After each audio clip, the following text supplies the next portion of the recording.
What's up, guys? Cam Flip for Ship here, and today's video I'm going to be talking about something that I never really talk about much, just because it's sort of been a more recent development, and honestly it doesn't really matter all that much.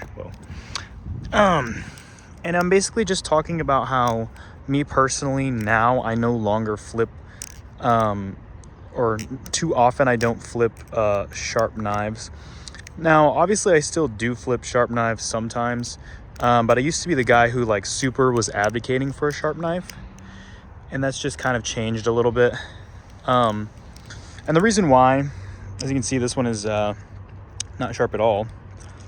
The reason, this is a real rep, by the way. Just flex my pockets on you real quick. But the reason why is not because I decided that I don't want to do it anymore, or that I became scared of it, or really anything like that, which, not to say that those aren't valid reasons if that's, you personally, if that's why you do it. But me personally, the reason why, me personally, the reason why I stopped flipping sharp blades is because of my job. Now, some of you may know this and some of you may not know this, but I work in surgery, and I'm not a doctor, but I do work in surgery. And one thing about the OR is that you cannot have cuts on your hands. You have to have pretty clean hands most of the time. And you're exposed to a lot of bloodborne pathogens, things like HIV and stuff like that. And so it's really important that, you wear your gloves, obviously, as your first line of defense.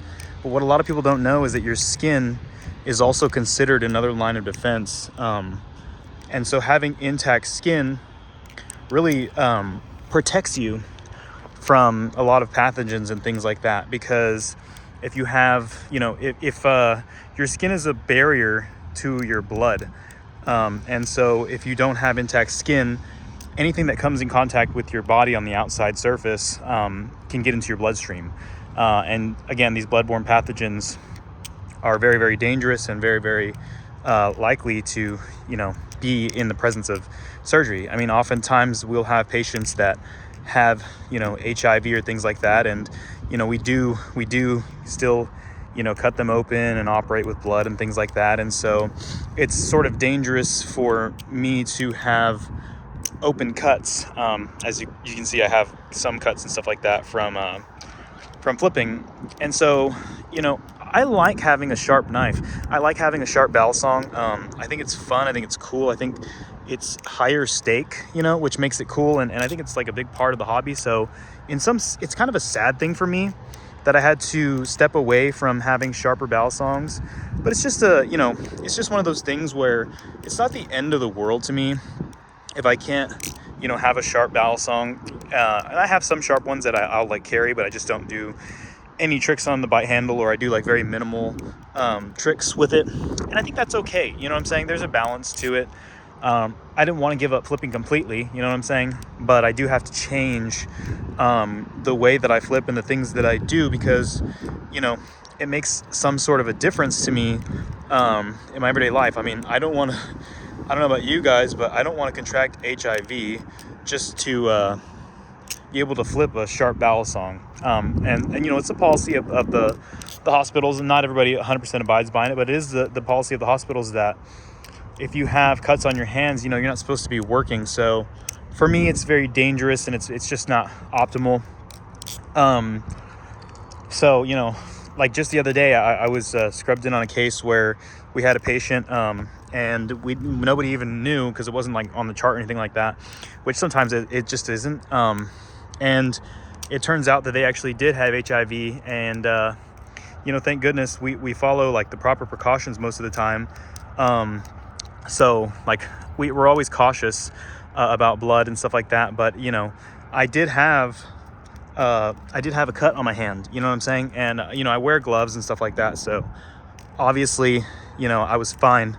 But it's one of those things where you just have to be careful about what you're doing, you know what I mean? Because if I was, if my gloves got punctured and some of the blood had got through my gloves and into my hand, and I have this open wound, you know, well, there's an entry portal, a portal of entry for these bloodborne pathogens that can be life-threatening, life-altering.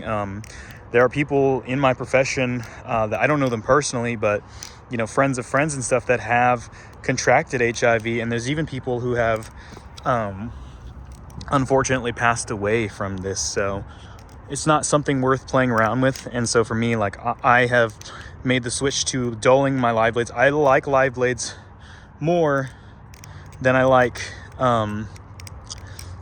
trainers. I think trainers are mostly ugly.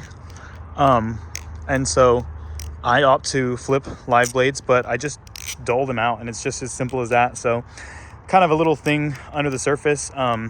So you can tell your friends when they see me flipping, or if we have it, obviously, like, not everybody knows my channel, but you know, if you've ever wondered, like, hey, like, how does this guy flip, you know, so well and not get cut? Well, the answer is, like, my knives are not sharp, or either that or I do get cut.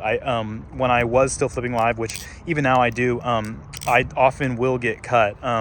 It's just the nature of the game whenever you're flipping live. It's just how it goes. But yeah, like, I've tried now to dull out mostly everything that I use, just because I have to at this point. So yeah, fun little fact. I thought maybe it might be worth sharing or talking about a little bit. And I think it could be something cool for you guys to know about me. But that's going to be everything for this video. Let me know in the comments if you found that interesting. If not, whatever. Rock on.